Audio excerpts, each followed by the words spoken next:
Hello, John Ryan here, one of the associate pastors at Davidson College Presbyterian Church, and I had the privilege of leading 12 of us on a pilgrimage to the Holy Land, Israel, the land where Jesus walked this past February 2020.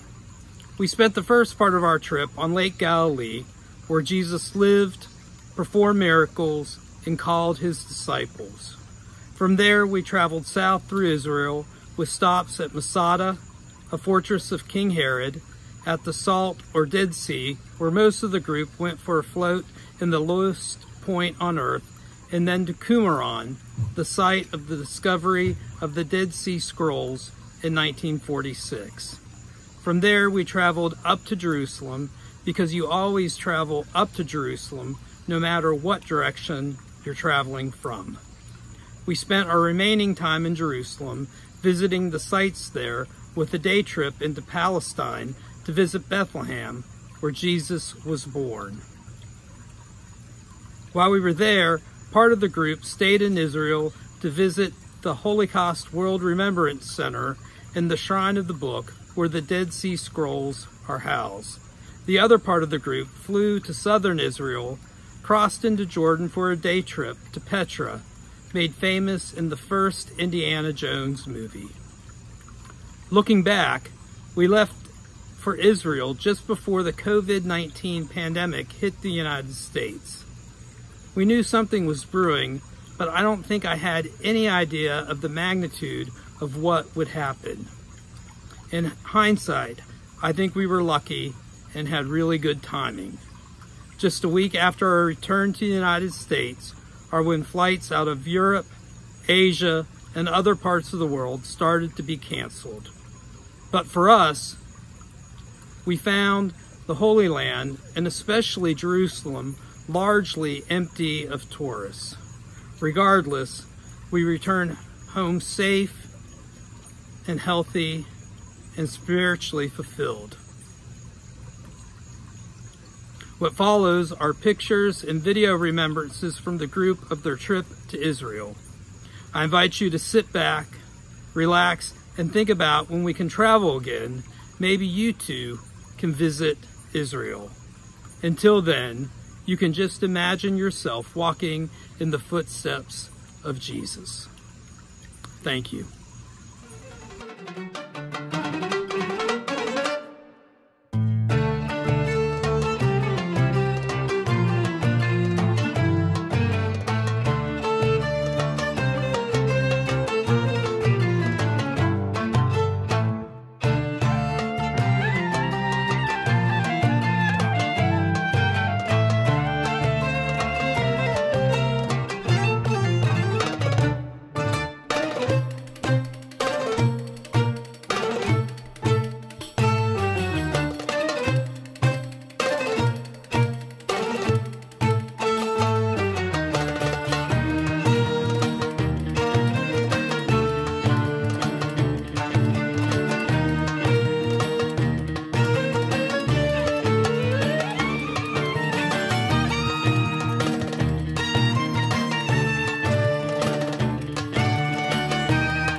Hi, I'm Ann Pardue.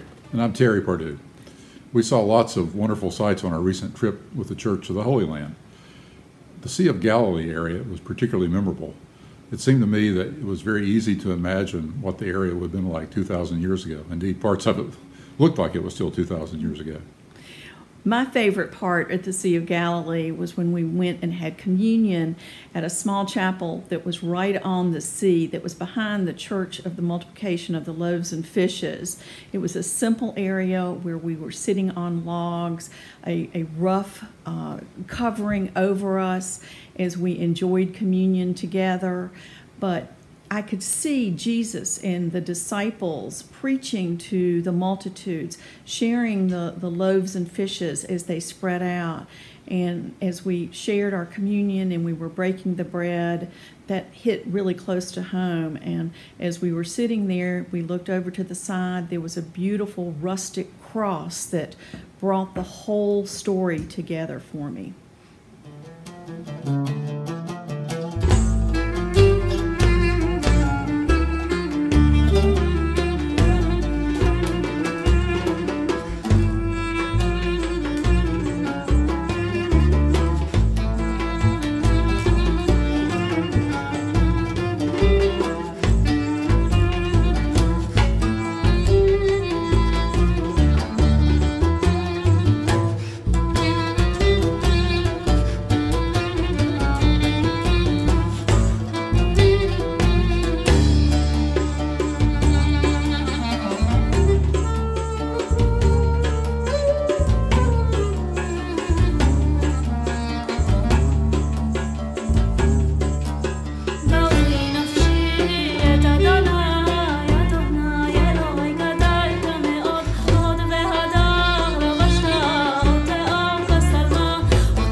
Popovich, and I'm going to tell you about our trip to Magdala, the Golan Heights, and the Lebanese border.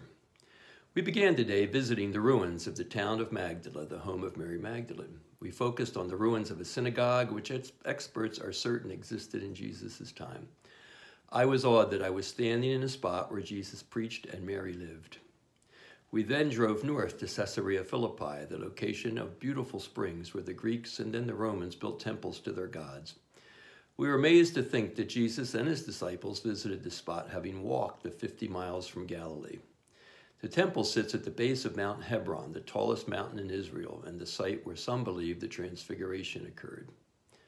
We continued north toward the Lebanese border. We briefly visited a kibbutz, then proceeded right to the border fence. There we met with 7 well-armed young Israeli soldiers facing Lebanese land controlled by Hezbollah. Hezbollah had erected a billboard facing the Israeli troops portraying a picture of slain Iranian General Soleimani. The Israeli troops were friendly and happy to talk about their lives on duty there. With the exception of certain religious minorities, all Israeli men and women are obligated to serve in the military. Men serve 3 years active duty and women 2. Then reserve duty until they are 45. Lunch that day was a fabulous spread of delicious foods at a restaurant owned by Druze people. We learned that the Druze are a small, non-Muslim, Arab-speaking minority living in Israel and neighboring lands.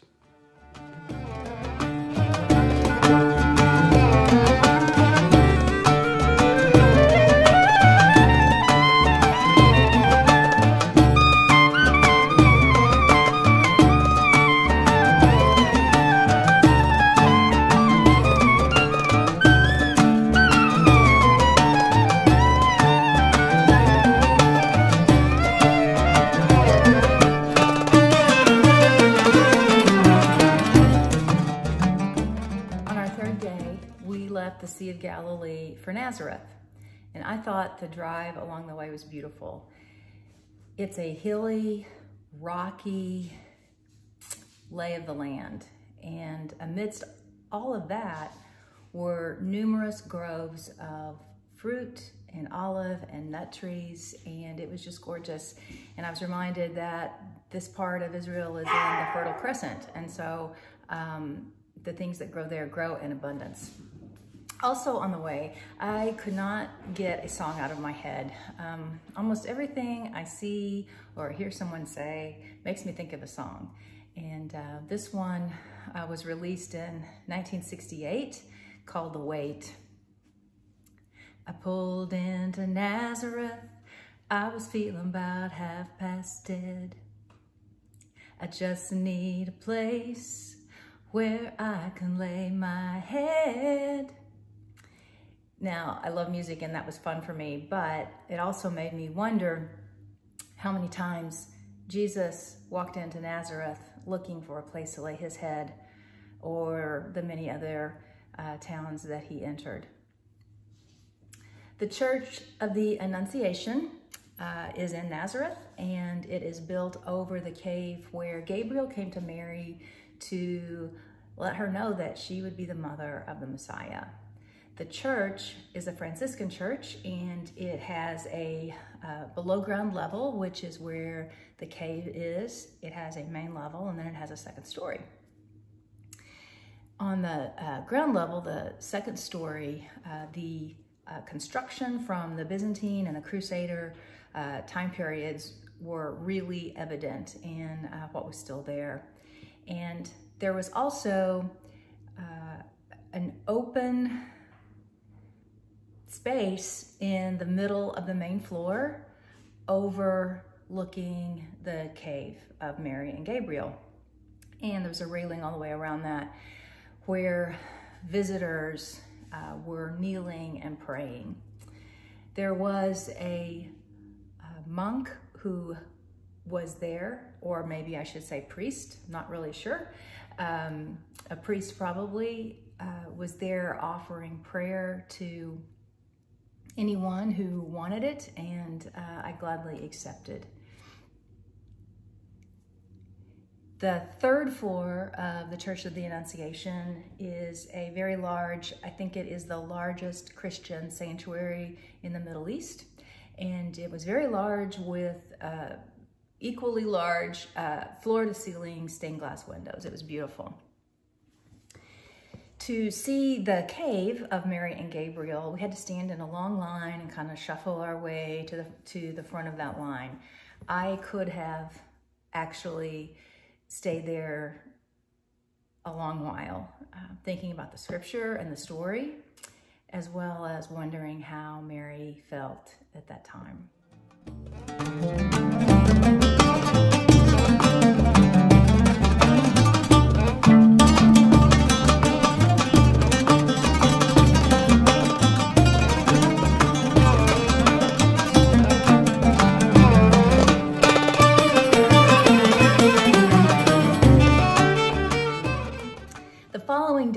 We drove to Kfar Kana of Galilee, which is an Arab district or area. And this town is built, or the city is built over the New Testament village of Cana. It is just a few miles from Nazareth. And we were able to see a Franciscan church being built over the site of Jesus' first miracle. This city is the home of Sindiana, and we visited their visitor center.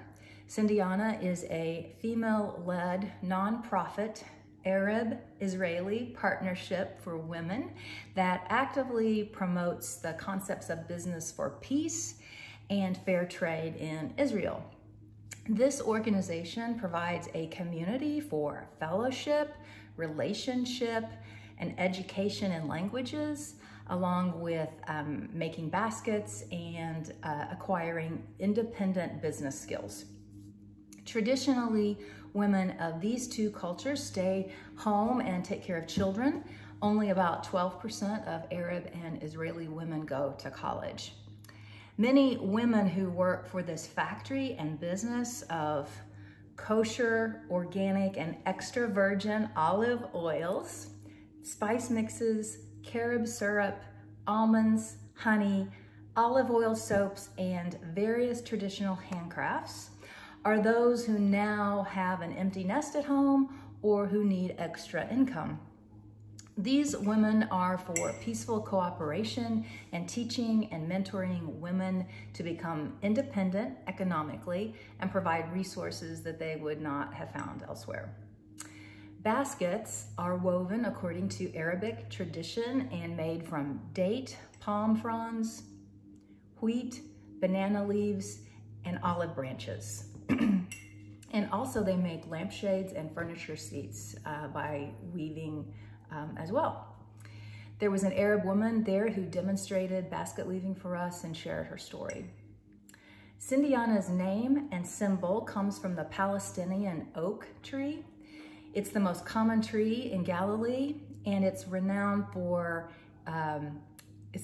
in the local culture for its rootedness to the land, longevity, and endurance. Sindiana sells their fair trade products from their visitor center as well as Amazon, and you can also learn more about this organization on their website, www.sindiana.com.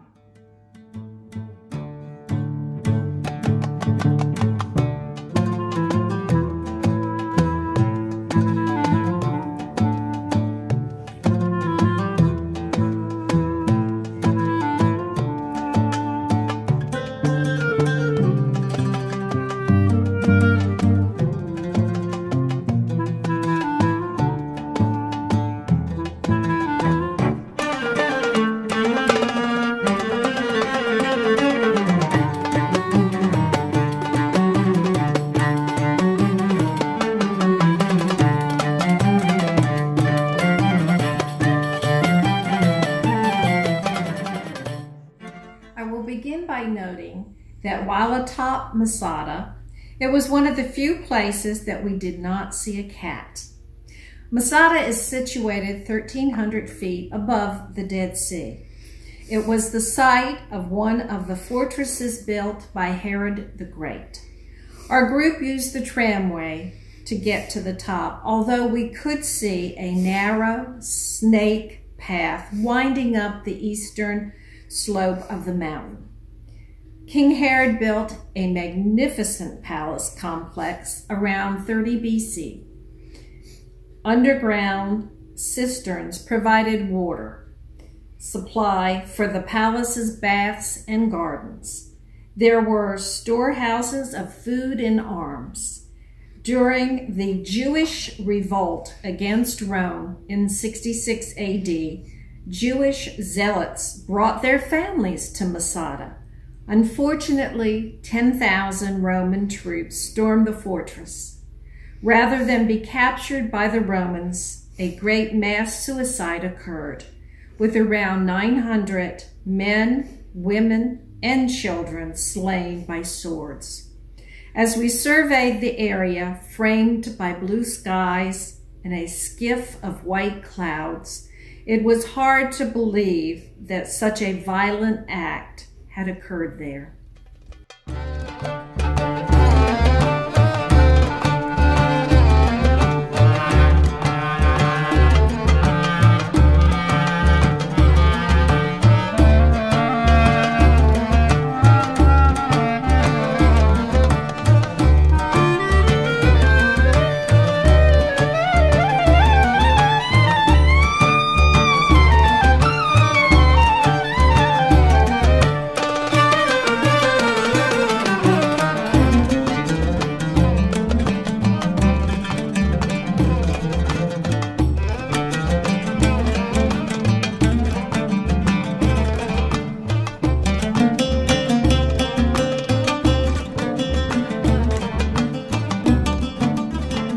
Hi, I'm Glenette Papovich, and I was privileged to be part of the trip to the Holy Land. Our first day in Jerusalem, we began on the Mount of Olives, overlooking the Old City. From there, we could see the Temple Mount, one of the holiest sites of all three Abrahamic faiths. From this spot, there's a familiar path that Jesus and his disciples would have followed that leads to one of the gates into the temple. Jesus began his Palm Sunday procession from the Mount of Olives, where he also prophesied the destruction of the temple. Standing on the mount, I could imagine that Palm Sunday procession. The gates to the temple were still visible as we descended from the Mount of Olives. We proceeded down the hill to the Garden of Gethsemane, where on Maundy Thursday, Jesus prayed with his disciples and where he was arrested. Each morning on this pilgrimage, we began with a prayer that cautioned us not to return home full of facts, but full of grace and love.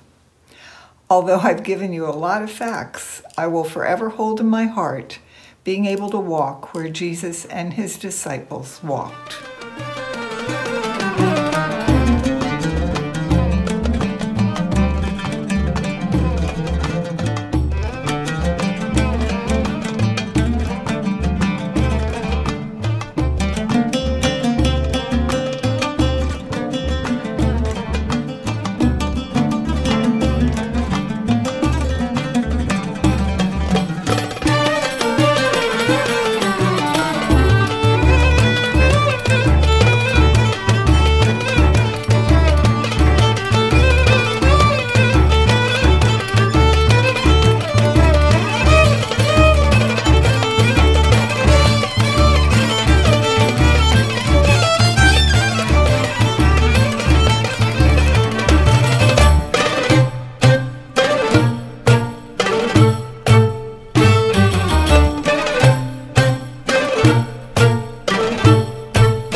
Roseboro, and I was fascinated by the old city of Jerusalem, seeing firsthand the places that Jesus visited, Walking the same streets he walked and finally experiencing the Church of the Holy Sepulchre was amazing.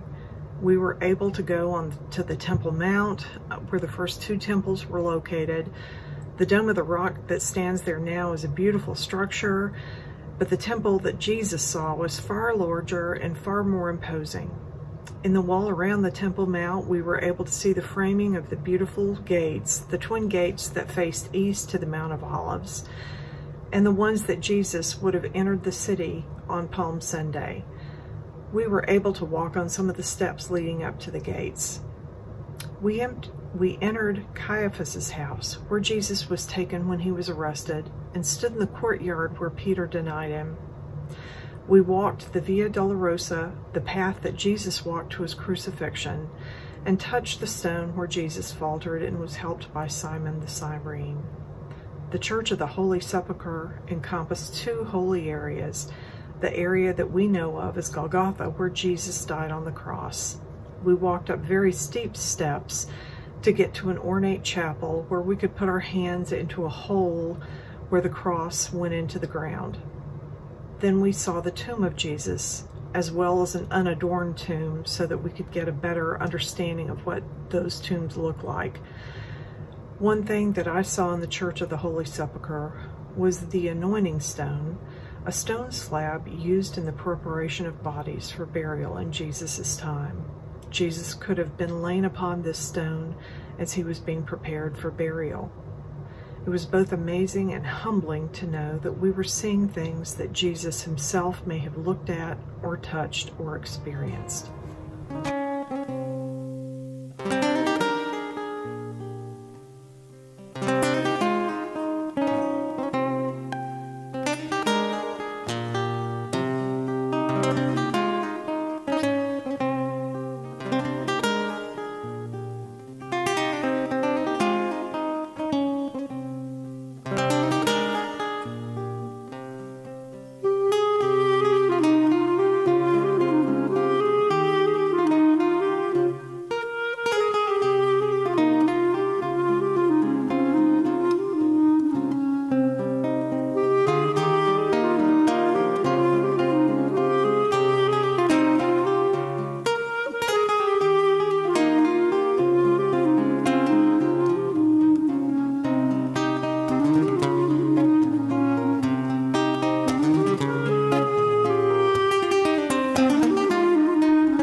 Shalom.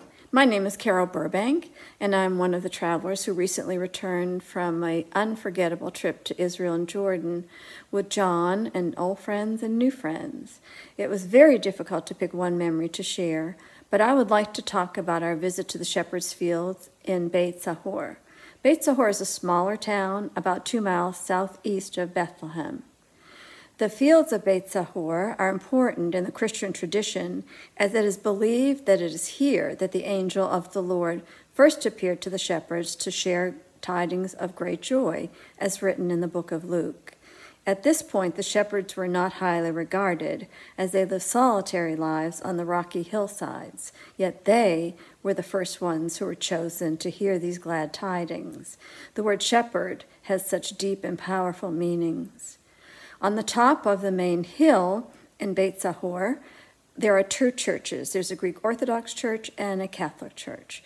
We visited the Franciscan chapel in the Catholic church, and were awed by the inscriptions written in gold on the inside of the walls, the painting of the shepherds with the angel, another painting of the shepherds with a bright star, nativity scenes, and more. We were pretty much on our own in this chapel, and John was able to read the meaningful passages from Luke from a Bible that was placed on the main altar in this chapel.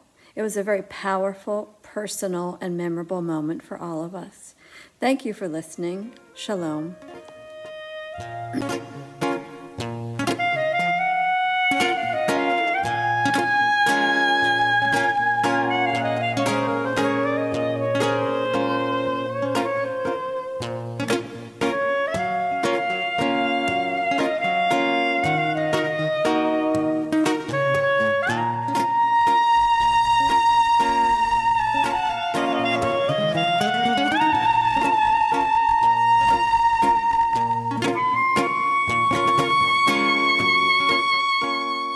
Shalom everyone, my name is Ophir Ben Yitzchak, and I'm the owner of Scopia LLC, a travel company specializing in Israel and other fascinating destinations. For the past 33 years, my greatest pleasure is to welcome my American friends to my tiny homeland of Israel on the eastern shore of the Mediterranean. Israel is such an exciting destination with so much to do and see, and so many interesting people to meet along the way. Of course, Israel is the Holy Land, cradle to Judaism and Christianity. You, as a Christian pilgrim, have an opportunity to walk in the footsteps of Jesus Christ from birth in Bethlehem, through childhood in Nazareth, through adulthood by the Sea of Galilee, and the eventual crucifixion in Jerusalem. My favorite moment with every Christian group is on the first morning after arrival in Israel. Everyone wakes up early because of the jet lag, and walk a few feet from their hotel rooms to the shore of the nearby lake. That's when they first realize, for the first time, where they are, at the Sea of Galilee. What a beautiful, inspirational moment to watch. I traveled with my friend John and the wonderful people of Davidson College Presbyterian Church earlier this year. On the tour, there was a gentleman who had a hard time walking, which meant he couldn't tour the Old City of Jerusalem with the rest of the group because of all the difficult walking in the Old City. After traveling almost 6,000 miles to get here, he was ready to stay in the hotel and missed out on the most important day in Jerusalem. So I called a friend of mine, a taxi driver, and together we took the gentleman for a drive around the Old City, which allowed him to see everything much more comfortably. I can't begin to tell you how happy it made me to see his happiness on his face. Thank you again, John, and everyone who traveled with me from your church to Israel. I look forward to welcoming you again to my homeland, the Holy Land, sometime very soon. Thank you. Shalom.